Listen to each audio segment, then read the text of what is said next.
February 16, 2023, and this week there were 164 reported cases of COVID-19 in Charlotte, Mecklenburg County. These numbers shows a 23% increase over the last 2 weeks. I am comfortable with not wearing a mask in this interview. Perfect. So, will you introduce yourself and state your physical appearance? Actually, you could look at Kingston. My name is Varvara Pasiali. I teach at Queen's University of Charlotte, and I have brown hair and I wear glasses. Okay.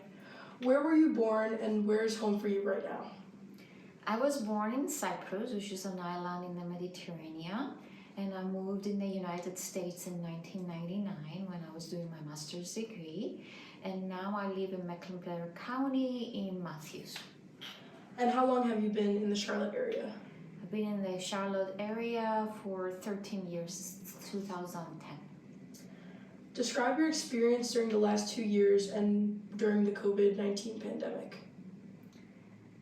So the experience was surreal for everything to just shut down, and I think that what struck me the most was you were isolated in your own little bubble. So the people that were in your immediate household, more time together, it was also quite isolating in many ways.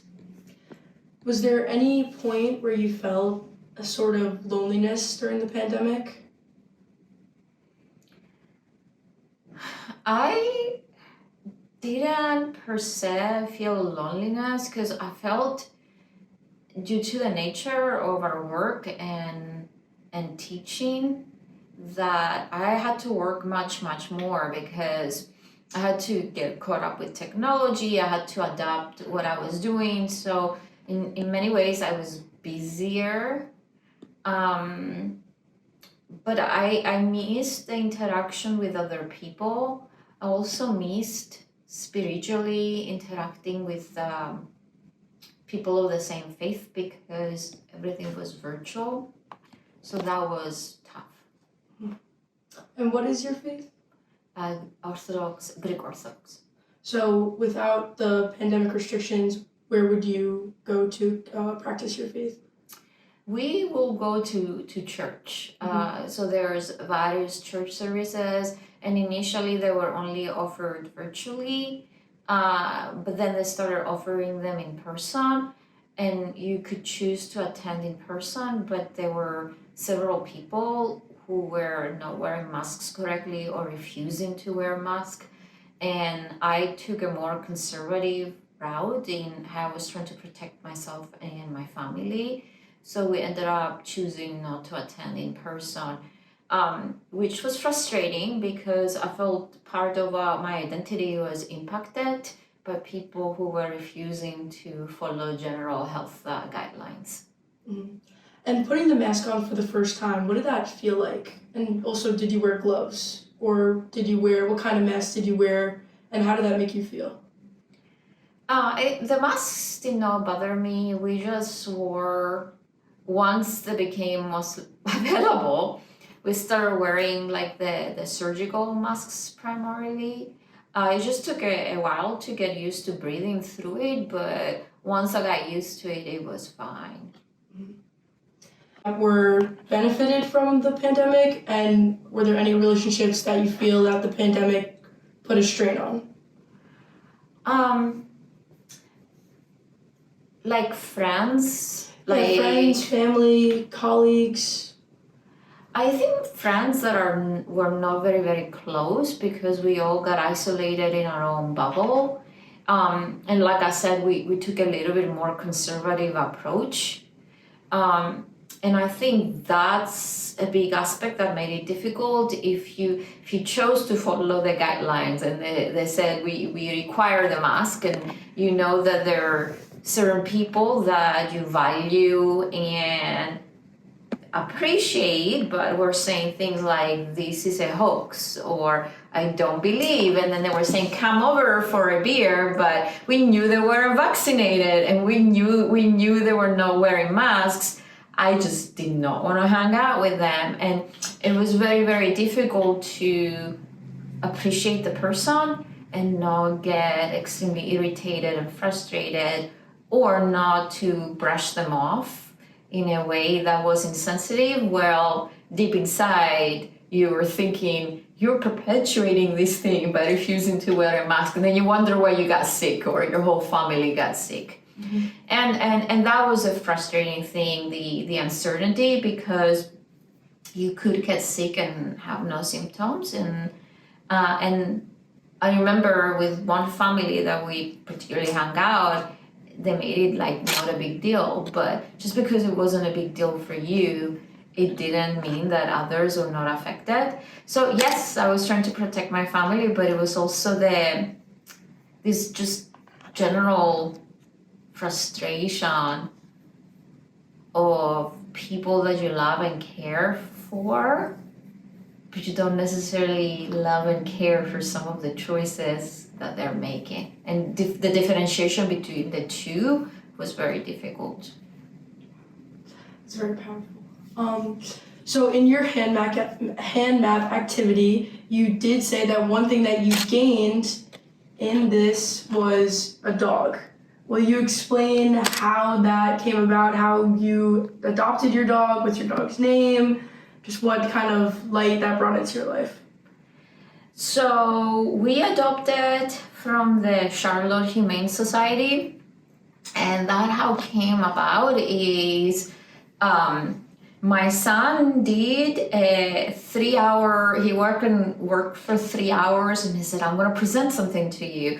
And he came downstairs and he had this elaborate presentation of why we should get him a guinea pig to keep him company during the pandemic, because we were not getting him a dog.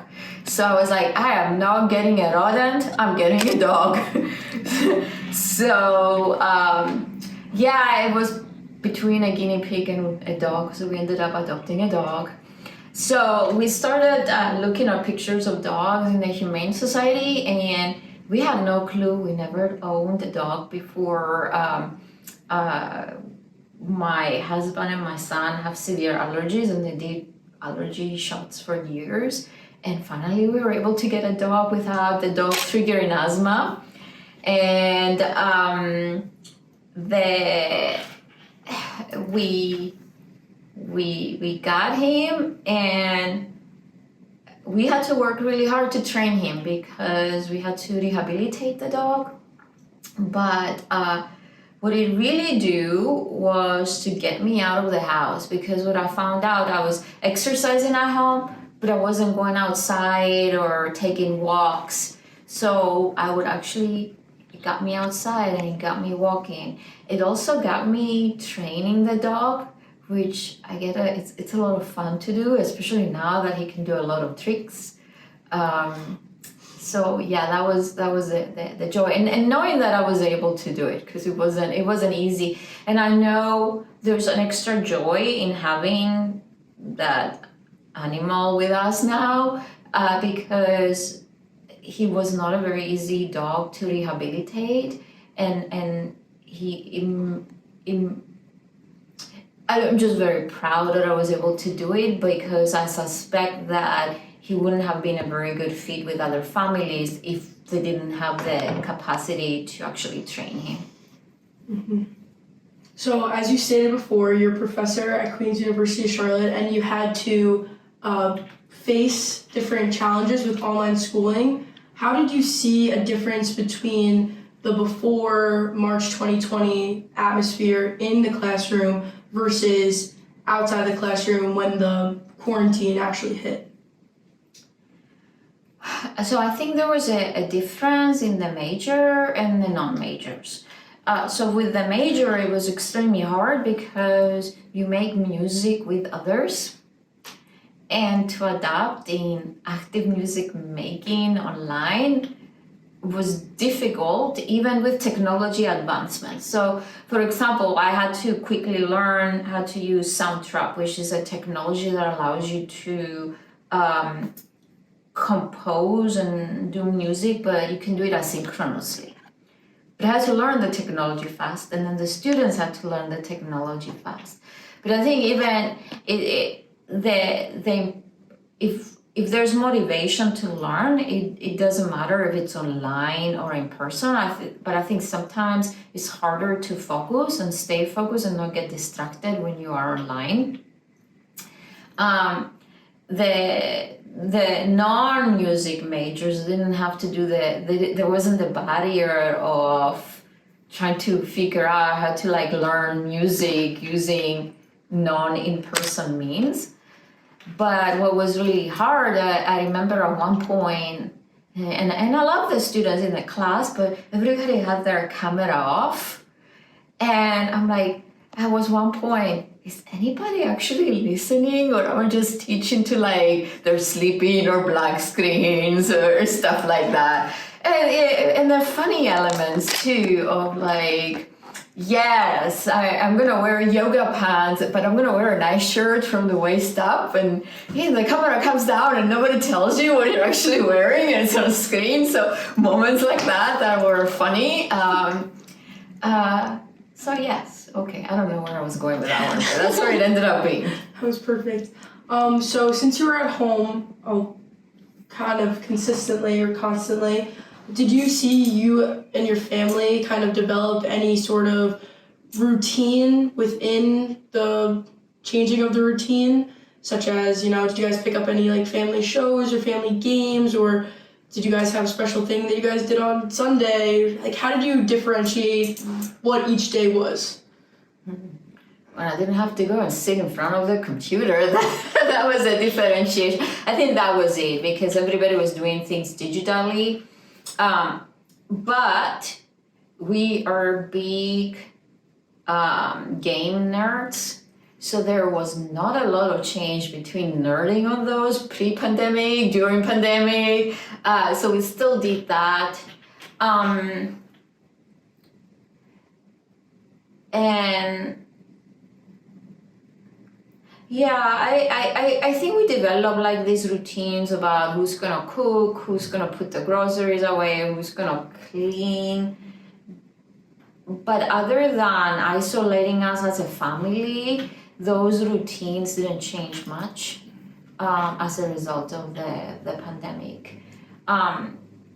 I think it was harder having a child that went from a middle schooler to a teenager during the pandemic, and I think that was particularly hard because interacting with mom and dad when you're 14 and 15 is very difficult. Thank you.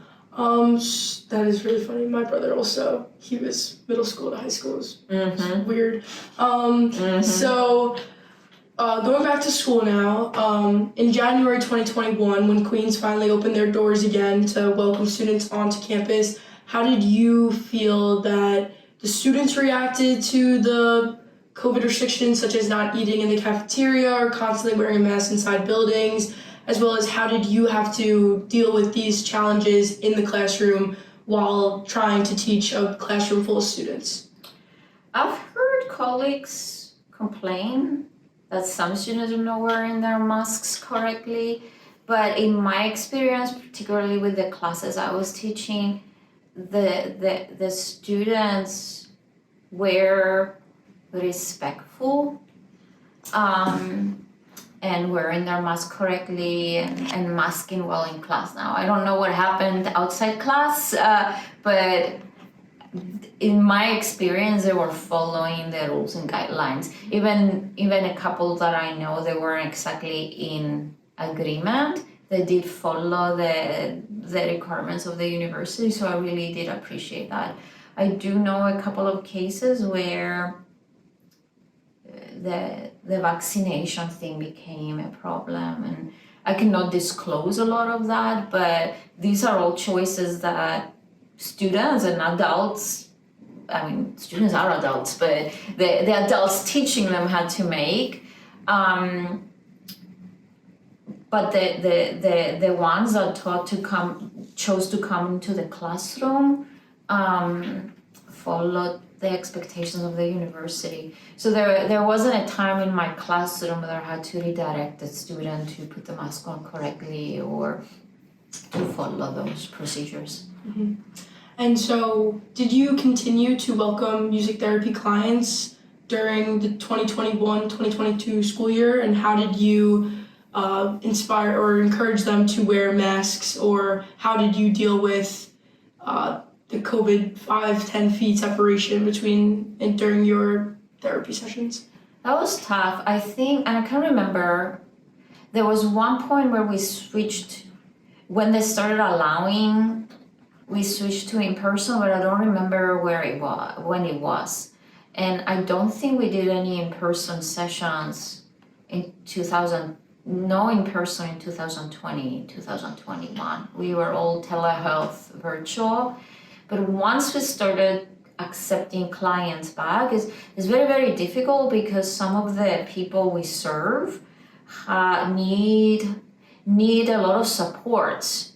And they may not necessarily understand what disease on their face and cognitively rationalize of why I need to keep this on or how do I keep it on, or they could have sensory issues that prevents them from keeping the mask on. So at that case, we were wearing a mask, but the client may not necessarily have been wearing a mask because they can't. Mm-hmm. So we had to do what we had to do to protect them. There was a lot we do go with students off campus and we visit certain facilities. So there were some facilities that our students absolutely could not go to protect, particularly residential care centers for older adults. As a matter of fact, one of them just had a COVID outbreak, and our students were not able to go in and start their clinicals until this week. So we just have to follow the mandates. It was easier for us to get into hospitals, and our students who were doing clinicals in hospitals actually got prioritization to get the vaccination, so that helped a lot. But in essence, they had to follow the protocols of the facility that they were going in and providing services to protect those who are vulnerable. Can you name, if any, good things that you learned from the COVID-19 pandemic? Or an experience that helped shape who you are today?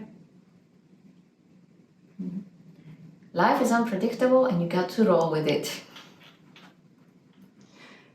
I like that. Okay, another question. Since Mecklenburg County and the CDC went kind of back and forth with their recommendations, it kind of was different every week. What was that emotionally for you when they kept transitioning from one thing to another thing to someone saying this and all the restrictions changing? Even with Queens as a whole, the restrictions changing week to week. What was that like for you, and did that take a toll on how you worked or how you lived? It was just frustrating, but like I said, I took a more conservative approach to how I was dealing with it. So if they said highly recommended, I just did it. I would wear the mask because I was doing to protect my family, and for me, wearing a mask, it was more to protect others, because the likelihood that I'll get sick, I'm pretty healthy and have severe symptoms, was low, but the likelihood I will pass it to somebody who's vulnerable was high. So I was just take the strict approach and protect those I work with. I think the hardest thing for me was to actually take the mask off, because once everybody started not wearing a mask, it became kind of pointless, because it's effective when majority of people do it.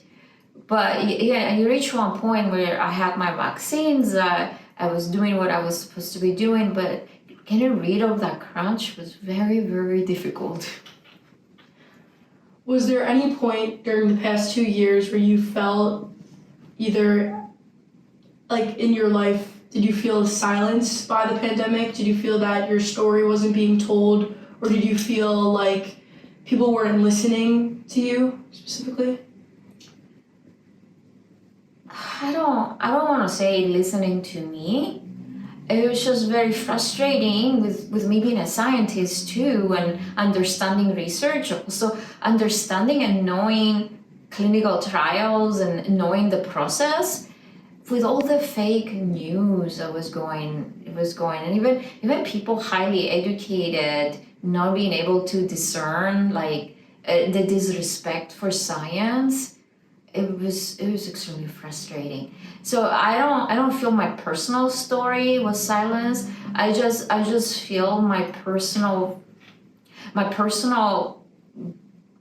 understanding of scientific knowledge was being silenced with all the fake news, and everybody who understood epidemiology and everybody who understood vaccination and how that works, everybody was an expert, which it's part of human nature, but being tolerant of that can be extremely difficult, particularly if it's relatives sending you little snippets and you go like, oh my God, not another one.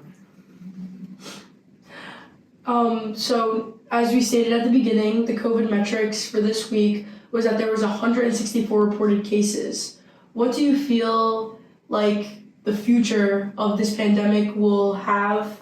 Or is it short-lived? Is it long-lived? Do people need to be taking it more seriously? What do you think as of right now, what you think of the future? Well, I'm not an epidemiologist, so I'm gonna be doing what I just said we shouldn't be doing. But yeah, I need to follow what the scientists say, but I have a feeling it will probably end up being like the flu because it's a virus. So like I'm thinking, and I'm probably wrong, but the same way that flu has different strains, and then you get your vaccine once a year, and you get the strains that are most likely to be around, and it protects your immune system. I think it's gonna most likely become the same thing, but I just have to wait and see what the science says. Okay, and final question. As we enter like 2 weeks out from March 2023, from now to March 2020, what has been the biggest difference, not being COVID, that COVID has affected? Did I say that right? From March 2023, which is now, to March 2020, what do you think has had the biggest impact on you? What can you look back upon and say, now I'm here? Like, what does the journey look like from then to now?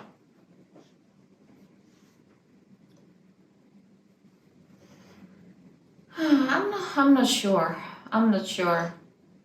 I may have to think more about that one. Okay. What's the biggest change from 3 years ago to now? Biggest change? How much more fit I am, because I was doing all I know it's kind of shallow, but I was doing all that exercising at home because I'm not a big TV watcher. So there were days where I would actually, okay, let's just do another workout. There's nothing else to do, because I wouldn't watch TV, and my son will be watching TV, my husband will be watching TV. It's like I don't want to watch TV. What do? Let's exercise.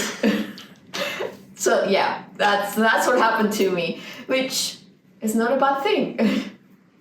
And you said that before you went on a run this morning, did you run outside during the quarantine, or did you do more fitness in your living room, or? Yeah, I did exercising at home, like running, but I did injure my leg, so I ended up having ankle surgery during the pandemic because of that. So I don't do a lot of running anymore. I do a lot of yoga and Pilates, and then some HIIT training. Good for you. Well, thank you so much for You're welcome. being our